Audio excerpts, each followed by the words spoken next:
Good morning, love. So don't mind this crazy messy room. My husband is working from home today and I'm just trying to find a quiet place to record so I don't bother him. This is one of our spare bedrooms that obviously just gets a bunch of leftover boxes and Christmas decorations and a fan and all this stuff. Anyway, today I'm going to take you guys along with me on my third microneedling appointment. The last one I showed on my Instagram stories, but I thought, why not show it on YouTube too? So here we are with my third appointment. And a lot of times when I tell people that I'm going in for microneedling for my acne scars, they always ask like, what scars? And the thing is that I do have acne scars. They're mainly on my cheeks. But I have the type of acne scars that are mainly visible when the light hits them just right, and then they kind of create a shadow in the crater. But when the light is perfect, my skin tends to look pretty good. So yeah, that's one reason why I've lived with my acne scars for so long. It was just never a thing that like really bothered me. Now I will say that in my early 20s, back when you go out and you want to look perfect and all that, there was a short period of time where they bothered me more, but once that going out phase ended, I just didn't care again. But anyway, so what happened was that my friend Michelle, she is an esthetician in the town next door.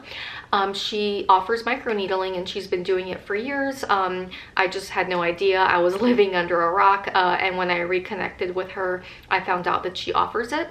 So I thought, this is perfect. I will go get microneedling with Michelle, because microneedling is something that my clients ask me about all the time. And I've always felt confident recommending microneedling for scar revision for my clients, because I have seen it do wonders. Also lasers too. I've seen that those work really good for acne scar revision.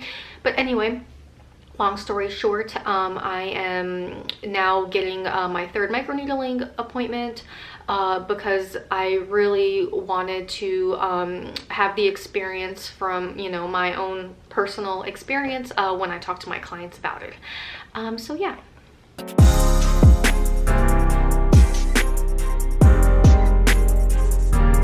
I'm just making sure I'm not in the picture. No, you're good, you're good.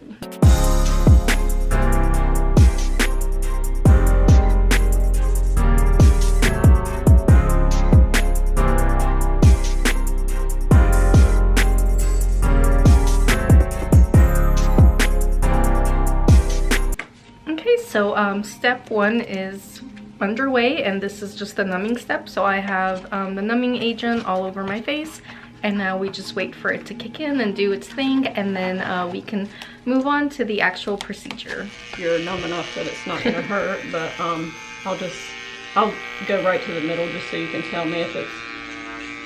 Oh yeah, I don't feel anything. You don't? Okay. Mm-mm.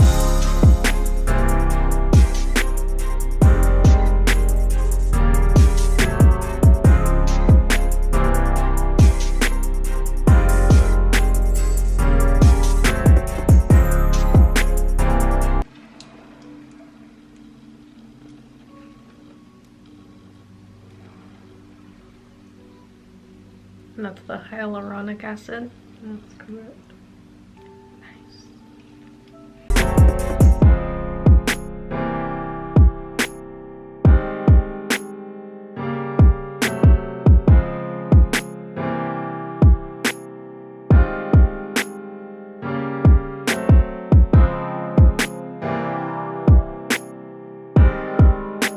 You gotta love being bloody. I like it. You would. I know.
Okay, so that is my third microneedling appointment.